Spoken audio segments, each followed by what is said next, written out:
So anyways, on with that.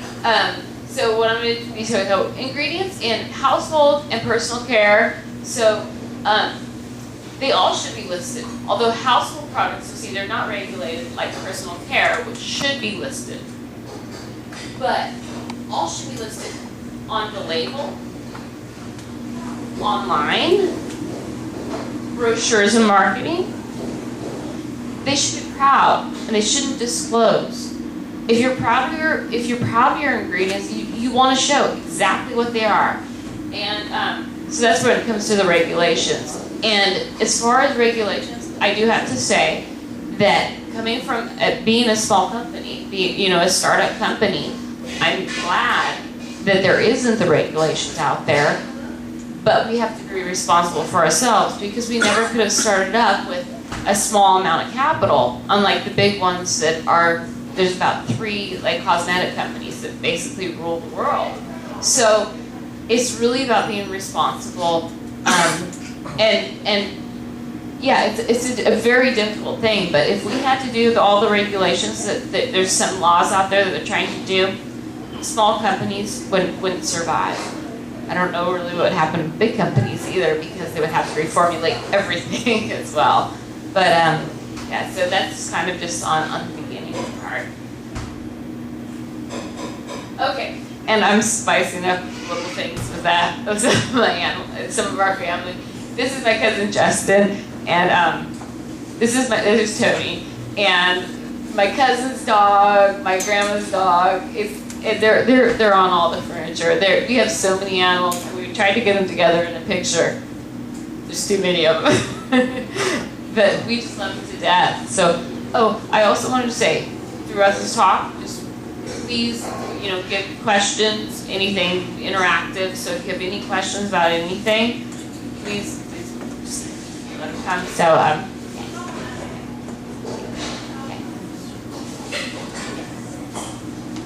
okay. It's like this is long. Okay, so synthetic ingredients in animal testing. It's a big thing because anything synthetic out there has been through animal testing. So a lot of times you'll see on a label, final product has not been animal tested. It doesn't mean that all the rest of the ingredients haven't been animal tested. So it's something very tricky, and it's something with the marketing on the ingredients if they have them. So the Humane Society in the U.S., the safety. So I like actually that this is actually really. When I was working on this, I was actually really shocked with some of these numbers.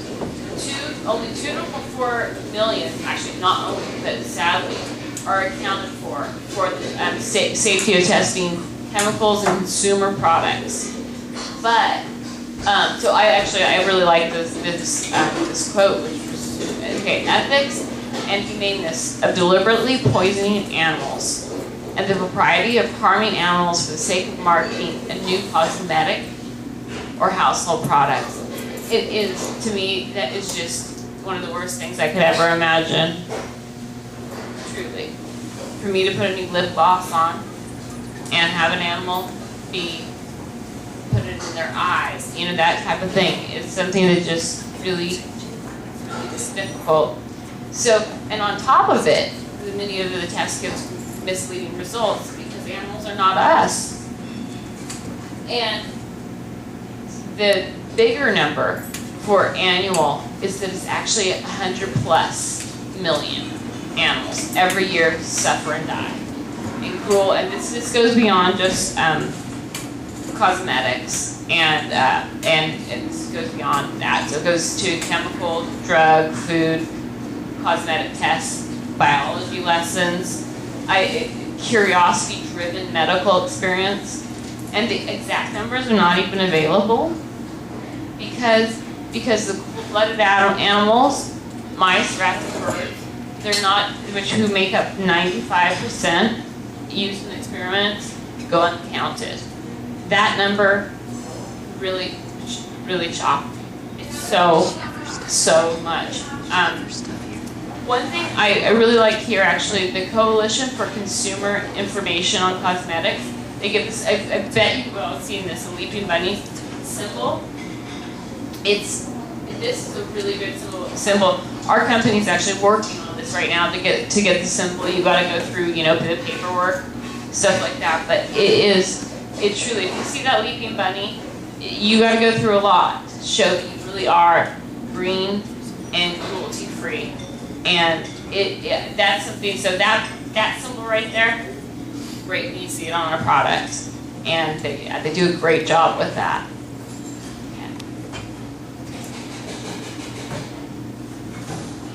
Okay, I got another one. There's my grandmother's poncho. There's been more than one poncho. This is poncho number 2. He's just so cute. I had to put it in. Okay.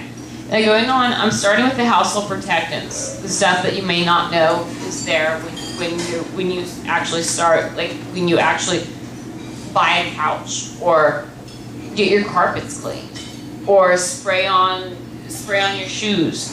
So this is my niece Sydney, who loves dogs so much she's dressed up as a dog. But what I actually think also though is that about her, she's so young too. You know, these household protectants is that they are this can harm her just as much as they can her pets and us.